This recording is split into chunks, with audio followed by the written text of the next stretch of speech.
Hi everyone, and welcome from Boston, and I'm drinking my Dunkin' coffee. And by the way, one thing I should tell you, I've been asked by many people, where can you get Dunkin' coffee? The closest store is in Baker Street, so go up there, and right across the road is also a Baskin-Robbins. Well, here in Boston, it's earnings day, and that means we report on our sales and our profits from the last quarter for Dunkin' brands. That reminds me about football. You know, sometimes you have good days, bad days. Sometimes your stock goes up, sometimes it goes down, and I can assure you we're going to have ups and downs this coming season. It's not going to be plain sailing. I think you should know that we're still behind in terms of our preparation. I'm going to talk about Martin and Steve later on. They're still behind because it's only 5 weeks since we bought the club. And our fans have been fantastic. The season tickets that I asked for on my last video, you've bought in abundance. We're very close to breaking the all-time record. So keep buying them. That's great. I'd also like to thank all the volunteers who've turned up and done jobs like cleaning the stadium. That makes it a much better environment for all our fans who come to see Leyton Orient this year on the field. A question I've been asked is, what are we going to do about all the investors who weren't part of the buyout? It's about 10% of the overall shares. Well, guess what? I'm one of those small investors as well. I've got 1,000 shares that was given to me by my father many years ago. We'll be sending out a communication to all those investors very shortly. We've got some good plans for you. I think you'll be pleased. This video, though, is very much about two people. I want to thank two people specifically. The first one is Marshall Taylor. Marshall is acting CEO. He's one of our investors. He's on our board, but he's acting CEO on a voluntary basis. He's not getting paid. He's working just about every hour in the day. He's doing a spectacular job. He's had to sort out bank accounts. He's had to sort out payments. He had to get the online ticket system up and running.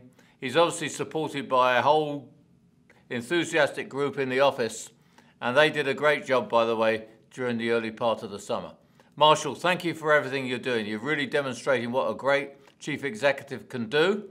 And another question I've been asked is, when will we have a permanent CEO or chief executive? The answer is, we're doing some interviews next week. Let's now turn to Martin Ling. Martin we identified before we bought the club. As you know, Martin was a very successful manager just over 11 years ago. He came back as director of football, and the work he's done is incredible. His communication skills are first class. His knowledge of football is obviously spectacular. And I think he made a great choice in Steve Davis. Steve's only been here for 2 weeks, seems longer, I'm sure, to him. But Steve, welcome to the club. Looking forward to the season. And Steve obviously brings a lot of experience from his time, particularly with Crew. I'm also delighted with the way that the squad is developing. The squad is developing, not quad. The squad is developing. We obviously started with 10 very good young players, and they are excellent.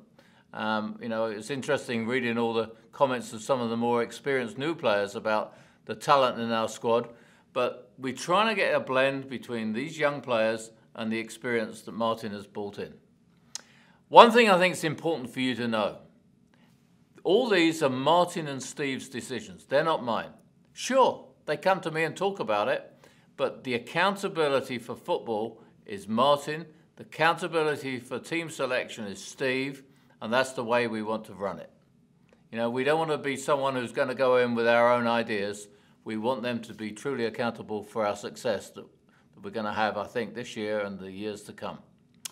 So tonight, I leave tonight. I join my family in Scotland. I'll be at the club next week. I'll be working there on Tuesday, and I'll be there on Thursday. I'll be at the game next week when we play Arsenal under 23s. So that's going to be a fun night. Looking forward to seeing lots of fans. I'm not sure I can keep up with Kent, who seemed to meet just about every fan we have. Ken did a great job there. Finally, let's have a great crowd on Tuesday night. The reason we want to get as many fans signed up for season tickets and turning up, we want Brisbane Road to rock. We want to make it a place that people are frightened to come because of the noise, and we also want it to be a place where teams come fearing of the quality of our team. Again, we need patience, but I'm sure we're going in the right direction. So with that, look forward to seeing you all next week. Up the O's.